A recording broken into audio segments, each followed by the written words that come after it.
उत्तर प्रदेश की भाजपा सरकार को 4.5 साल हो चुके हैं। प्रदेश के सभी जिलों पर प्रदेश सरकार की उपलब्धियों को जन जन तक विभिन्न कार्यक्रमों के माध्यम से पहुंचाने की कोशिश की जा रही है। साथ ही सभी विधायकों मंत्रियों को अपने अपने क्षेत्रों में प्रदेश के साथ उनके विधानसभा में हुए विकास का लेखा जोखा क्षेत्र की जनता के सामने रखने का भी फरमान जारी किया गया है। इसी कड़ी में आज प्रदेश सरकार में बेसिक शिक्षा मंत्री और इटावा विधानसभा से विधायक सतीश द्विवेदी ने अपने विधानसभा क्षेत्र में 4.5 साल में हुए विकास कार्यों को प्रेस और आम जनता के सामने रखा। सिद्धार्थनगर जिले के इटावा विधानसभा से विधायक और प्रदेश सरकार में बेसिक शिक्षा मंत्री सतीश द्विवेदी ने अपने क्षेत्र के विकास की उपलब्धियों को गिनाते हुए कहा कि प्रदेश की योगी सरकार ने समाज के हर वर्ग का ख्याल रखते हुए हर क्षेत्र में विकास किया है, जो आज तक किसी भी सरकार ने नहीं किया। मंत्री सतीश द्विवेदी ने कहा कि इटावा विधानसभा में उनके कार्यकाल में शिक्षा, स्वास्थ्य, सड़क, बिजली सहित हर क्षेत्र में ऐतिहासिक कार्य हुए।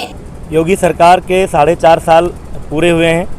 इन 4.5 सालों में जिस तरह से उत्तर प्रदेश में वो सारे काम हुए जो 70 सालों में नहीं हुए, चाहे वो कानून व्यवस्था का मामला हो, चाहे सड़कों का हो, चाहे बिजली का हो, चाहे निराश्रित गोवंश की सुरक्षा और उनकी संरक्षा का हो, या शिक्षा क्षेत्र में हो, चिकित्सा क्षेत्र में हो, नौजवानों को रोजगार देने का हो, या किसानों की कर्ज माफ़ी का हो, उसी तरह से इटवा विधानसभा क्षेत्र में भी पिछले 70 वर्षों में इटवा विधानसभा क्षेत्र की जनता की तमाम सारी अधूरी आकांक्षाएं और इच्छाएं पूरी हुई हैं। इस विधानसभा क्षेत्र में पिछले 4.5 साल में राजकीय इंटर कॉलेज, राजकीय डिग्री कॉलेज, राजकीय ITI, राजकीय पॉलिटेक्निक का निर्माण प्रारंभ हुआ है।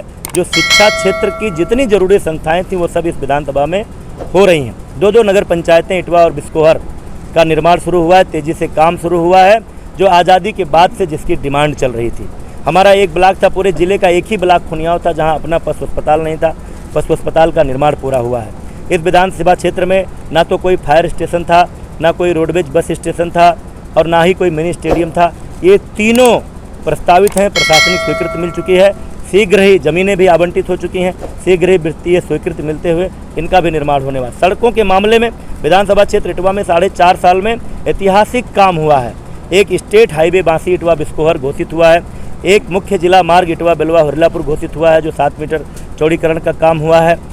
50 से अधिक नई सड़कें निर्माण हो चुकी हैं या निर्माणाधीन हैं।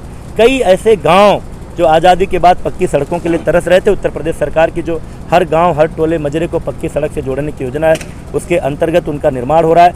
राप्ती नदी के गौरा घाट पर आज़ादी के बाद से पुल की मांग हो रही थी, उस पुल के निर्माण का कार्य लगभग पूरा हुआ है। 2 अन्य जगहों पर नालों पर पुल का निर्माण पूरा हुआ है।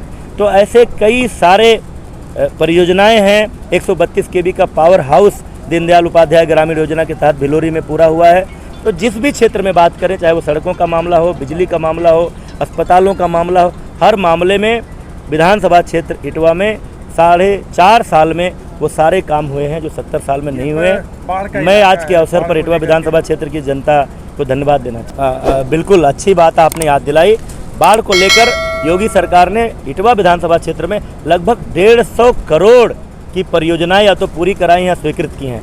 मैं अभी चर्चा कर रहा था, बेतनार, सिंगारजोत, बड़हरा, सुनौली और नबेल पर जो बोल्डर पिचिंग और लॉन्चिंग एप्रन का काम हुआ है, लगभग 100 करोड़ के आसपास की लागत का। 40 करोड़ की लागत का असनहरा उतरौला सीमा पर जो पुल है वहाँ गाइड बंध का काम, और 72 करोड़ की धनराशि अभी स्वीकृत हुई है शाहपुर भोजपुर बांध के बंधे के गैप को पूरा करने का।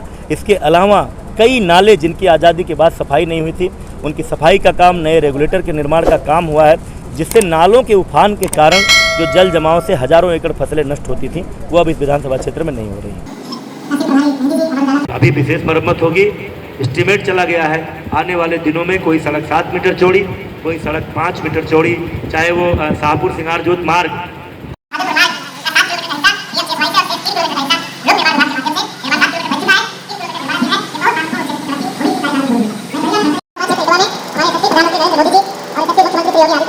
फिलहाल इस खबर में बस इतना ही।